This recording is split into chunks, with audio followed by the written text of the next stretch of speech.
Mr. President, ladies and gentlemen, we're in the midst of a great revolution, a revolution in Israel's standing among the nations.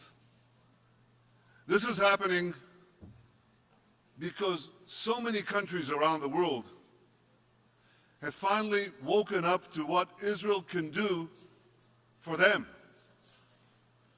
Those countries now recognize what brilliant investors like Warren Buffett and great companies like Google and Intel, what they've recognized and known for years, that Israel is the innovation nation, the place for cutting-edge technology in agriculture, in water, in cybersecurity, in medicine, in autonomous vehicles, you name it, we've got it. Those countries now also recognize Israel's exceptional capabilities in fighting terrorism.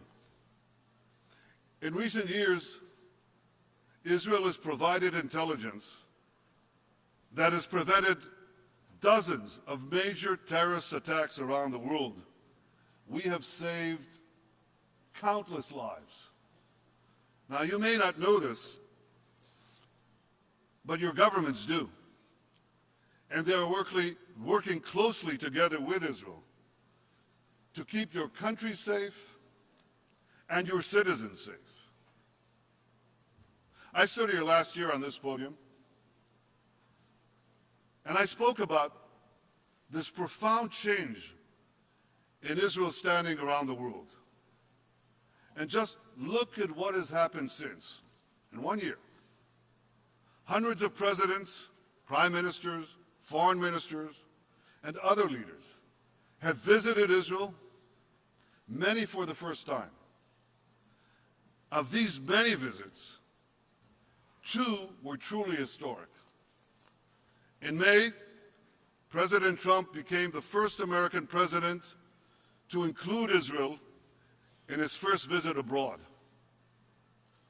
President Trump stood at the Western Wall, at the foot of the Temple Mount, where the Jewish people, or rather the Jewish people's temples, stood for nearly 1,000 years. And when the president touched those ancient stones, he touched our hearts forever. In July, Prime Minister Modi became the first Indian Prime Minister to visit Israel. You may have seen the pictures. We were on a beach in Hedera. We rode together in a Jeep outfitted with a portable desalination device that some thriving Israeli entrepreneur invented. We took off our shoes, waded into the Mediterranean, and drank seawater that had been purified only a few minutes earlier. We imagined the endless possibilities for Israel, for India, for all of humanity. In the past year, Israel has hosted so many world leaders, and I had the honor of representing my country on 6 different continents. 1 year, 6 continents. I went to Africa, where I saw Israeli innovators increasing crop yields, turning air into water, fighting AIDS. I went to Asia, where we deepened our relations with China and with Singapore, and expanded our cooperation with our Muslim friends in Azerbaijan and Kazakhstan. I went to Europe, where in London and Paris, Saloniki and Budapest, we enhanced our security and economic ties. I went to Australia, becoming the first Israeli Prime Minister to visit our great allies down under. And just last week, I went to South America, visiting Argentina and Colombia. And then I went on to Mexico, becoming, if you can believe it, the first Israeli Prime Minister ever to visit Latin America. After 70 years, the world is embracing Israel, and Israel is embracing the world. 1 year,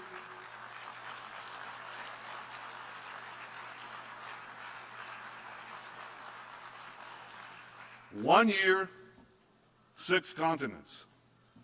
Now, it's true. I haven't yet visited Antarctica, but one day I have to go there. I want to go there too, because I've heard that penguins are also enthusiastic supporters of Israel. Now, you laugh, but penguins have no difficulty recognizing that some things are black and white, are right and wrong. And unfortunately, when it comes to UN decisions about Israel, that simple recognition is too often absent. It was absent last December when the Security Council passed an anti-Israel resolution that set back the cause of peace. It was absent last May when the World Health Organization adopted, you have to listen to this, the World Health Organization adopted a Syrian-sponsored resolution that criticized Israel for health conditions on the Golan Heights. As the great John McEnroe would say, you cannot be serious. I mean, this is preposterous. Syria has barrel-bombed, starved, gassed, and murdered hundreds of thousands of its own citizens and wounded millions more, while Israel has provided life-saving medical care to thousands of Syrian victims of that very same carnage. Yet who does the World Health Organization criticize? Israel. So is there no limit to the UN's absurdities when it comes to Israel? Well, apparently not. Because in July, UNESCO declared the Tomb of the Patriarchs in Hebron a Palestinian World Heritage Site. That's worse than fake news. That's fake history. Mind you, it's true that Abraham, the father of both Ishmael and Isaac, is buried there. But so too are Isaac, Jacob, Sarah, Rebecca. Sarah is a Jewish name, by the way. Sarah, Rebecca, and Leah, who just happen to be patriarchs and matriarchs of the Jewish people. Well, you won't read about that in the latest UNESCO report, but if you want to, you can read about it in a somewhat weightier publication. It's called the Bible. I highly recommend it. I hear it even got 4.5 out of 5 stars on Amazon. And it's a great read. I read it every week. Ladies and gentlemen, a moment to be serious. Despite the absurdities, despite the repetition of these farcical events, there is change. Slowly but surely, there are signs of positive change even at the United Nations. Mr. Secretary General, I very much appreciate your statement that denying Israel's right to exist is anti-Semitism, pure and simple. Now that's important, because for too long, the epicenter of global anti-Semitism has been right here at the UN. And while it may take many years, I'm absolutely confident that the revolution in Israel's ties with individual nations will ultimately be reflected here in this Hall of Nations. I say that because there's also a marked change in the position of some of our key friends. Thanks to President Trump's unequivocal support for Israel in this body, that positive change is gathering force. So thank you, President Trump. Thank you for supporting Israel at the UN. And thank you for your support, Ambassador Nikki Haley. Thank you for speaking the truth about Israel.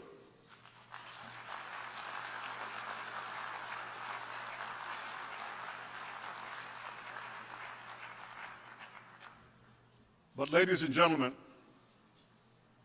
here at the UN, we must also speak the truth about Iran, as President Trump did so powerfully this morning. Now, you know, I've been ambassador to the UN, and I'm a long-serving Israeli Prime Minister, so I've listened to countless speeches in this hall. But I can say this: none were bolder, none were more courageous and forthright than the one delivered by President Trump today. President Trump rightly called the nuclear deal with Iran, he called it an embarrassment. Well, I couldn't agree with him more. And here's why. Iran vows to destroy my country every day, including by its chief of staff the other day. Iran is conducting a campaign of conquest across the Middle East, and Iran is developing ballistic missiles to threaten the entire world. 2 years ago, I stood here and explained why the Iranian nuclear deal not only doesn't block Iran's path to the bomb, but actually paves it. Because the restrictions placed on Iran's nuclear program have what's called a sunset clause. Now, let me explain what that term means. It means that in a few years, those restrictions will be automatically removed, not by a change in Iran's behavior, not by a lessening of its terror or its aggression. They'll just be removed by a mere change in the calendar.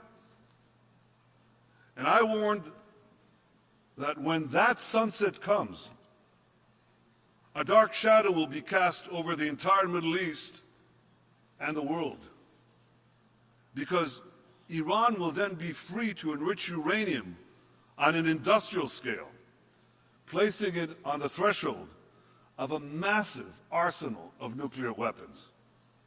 That's why I said 2 years ago that the greater danger is not that Iran will rush to a single bomb by breaking the deal, but that Iran will be able to build many bombs by keeping the deal. Now, in the last few months, we've all seen how dangerous even a few nuclear weapons can be in the hands of a small rogue regime. Now imagine the danger of hundreds of nuclear weapons in the hands of a vast Iranian Islamist empire with the missiles to deliver them anywhere on earth. I know there are those who still defend the dangerous deal with Iran, arguing that it will block Iran's path to the bomb. Ladies and gentlemen, that's exactly what they said about the nuclear deal with North Korea. And we all know how that turned out. Unfortunately, if nothing changes, this deal will turn out exactly the same way. That's why Israel's policy regarding the nuclear deal with Iran is very simple. Change it or cancel it. Fix it or nix it. Nixing the deal means restoring massive pressure on Iran, including crippling sanctions, until Iran fully dismantles its nuclear weapons capability. Fixing the deal requires many things, among them inspecting military and any other site that is a suspect, and penalizing Iran for every violation. But above all, fixing the deal means getting rid of the sunset clause. And beyond fixing this bad deal, we must also stop Iran's development of ballistic missiles and roll back its growing aggression in the region. I remember we had these debates. As you know, I took a fairly active role in them. And many supporters of the deal naively believed that it would somehow moderate Iran.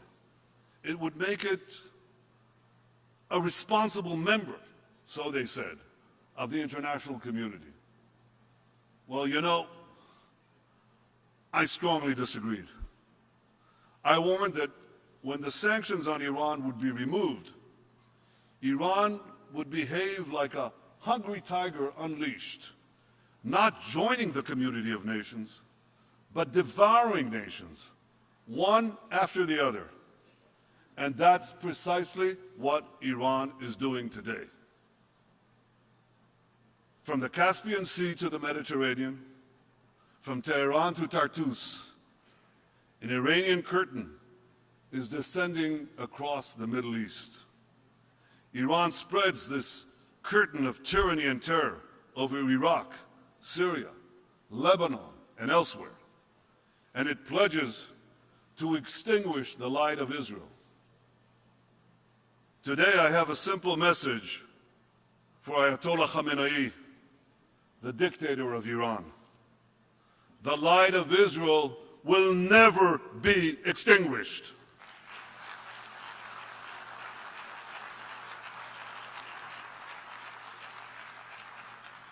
Netzach Israel lo yeshaker.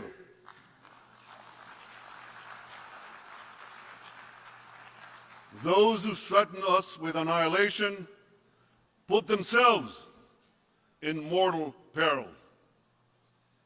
Israel will defend itself with the full force of our arms and the full power of our convictions. We will act to prevent Iran from establishing permanent military bases in Syria for its air, sea, and ground forces. We will act to prevent Iran from producing deadly weapons in Syria or in Lebanon for use against us.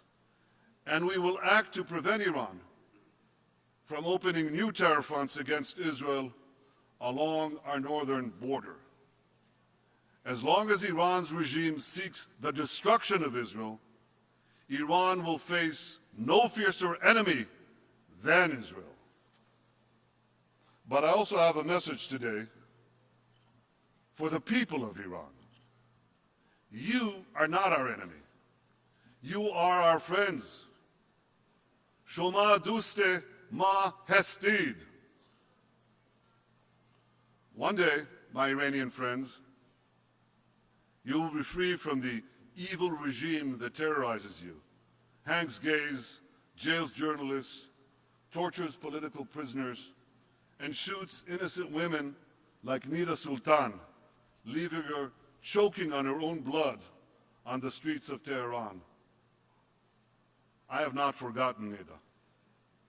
I'm sure you haven't too. And so, the people of Iran, when your day of liberation finally comes, the friendship between our two ancient peoples will surely flourish once again.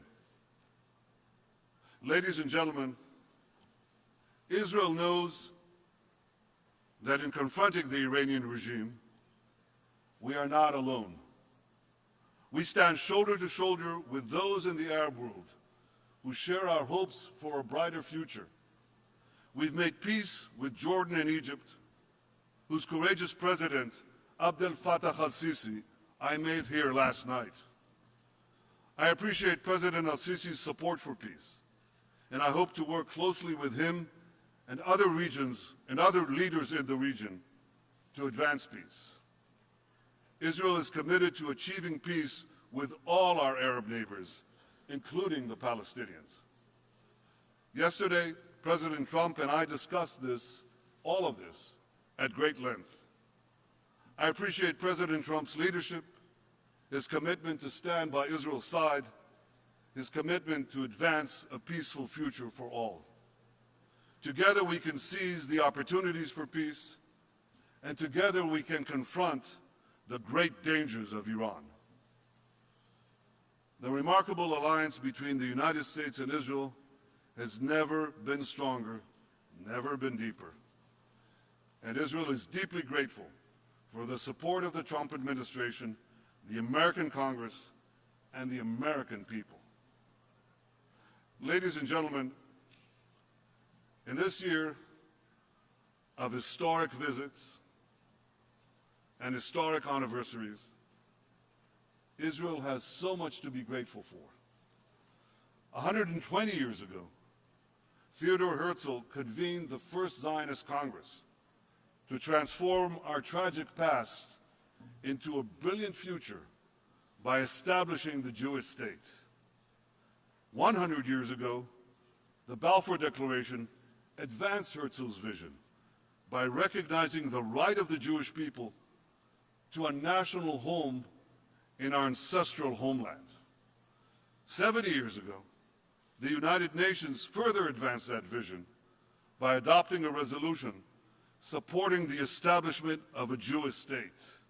And 50 years ago, we reunited our eternal capital, Jerusalem, achieving a miraculous victory against those who sought to destroy our state.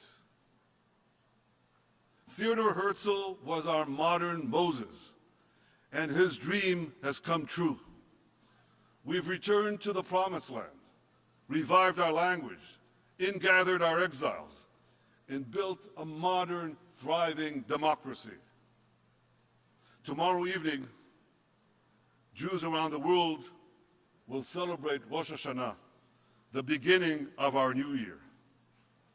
It's a time of reflection, and we look back with wonder at the miraculous rebirth of our nation. And we look ahead with pride to the remarkable contributions Israel will continue to make to all nations. You look around you, and you will see these contributions every day. In the food you eat, the water you drink, the medicines you take, the cars you drive, the cell phones you use, and in so many other ways that are transforming our world. You see it in the smile of an African mother in a remote village who, thanks to an Israeli innovation, no longer must walk 8 hours a day to bring water to her children. You see it in the eyes of an Arab child who was flown to Israel to undergo a life-saving heart operation. And you see it in the faces of the people in earthquake-stricken Haiti and Nepal who were rescued from the rubble and given new life by Israeli doctors. As the prophet Isaiah said, "Unetaticha og lagoyim liot yeshuati ad ktseh haaretz." I have made you a light unto the nations, bringing salvation to the ends of the earth. Today, 2,700 years after Isaiah spoke those prophetic words, Israel is becoming a rising power among the nations. And at long last, its light is shining across the continents, bringing hope and salvation to the ends of the earth. Happy New Year, Shana Tova from Israel. Thank you.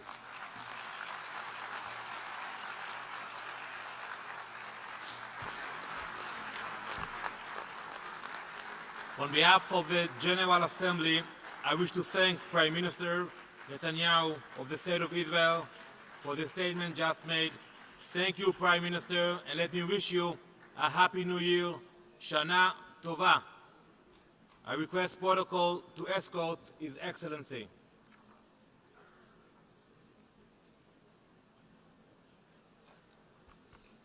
We have heard the last